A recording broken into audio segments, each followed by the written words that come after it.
नमस्कार दोस्तों, आप सबका फिर से स्वागत है। आप सबको बता दूं कि फिर से मिट्ठू मार्शल के गाना फिर से आप सबके बीच में सावन का पहली बार लेकर आ गया मिट्ठू मार्शल।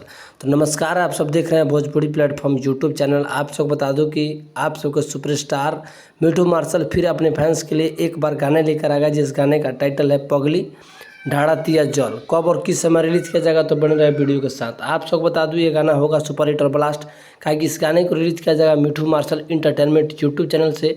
बहुत ही जल्द बहुत ही बड़ा तगड़ा गाना सावन का लेकर आ रहे हैं पहली बार मिट्ठू मार्शल। आप सबको बता दूं इस गाने का टाइटल है पगली ढाड़ा तिया जल। आप सबको बता दूं ये गाना सुपर हिट और ब्लास्ट होगा। आप लोग मिट्ठू मार्शल का कितने लोग चाहते हैं एक बार कमेंट करके जरूर बताइए, ताकि ऐसा ही वीडियो आप सबको बताते रहूं। आप सबको बता दूं इस गाने का टाइटल काफ़ी ज़बरदस्त रखा गया। ये गाना पहले सावन में हो जाएगा सुपर हिट। आप सब बने रहे वीडियो के साथ। पगली ढाड़ा तिया जल, मिट्ठू मार्शल के चाहने वाले हो जाए खुश।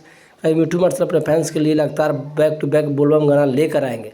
इस गाने को लिखे हैं नरेश राजा के द्वारा। इस गाने को लिखा गया है और म्यूजिक संगीत से सजाया है विकेश भोजपुरिया के द्वारा। इस गाने को बनाया गया है। तो आप सब बहुत जल्द यानी कल सुबह आप सब सुनेंगे मिट्ठू मार्शल इंटरटेनमेंट यूट्यूब चैनल पर पगली ढाड़ा तिया जल।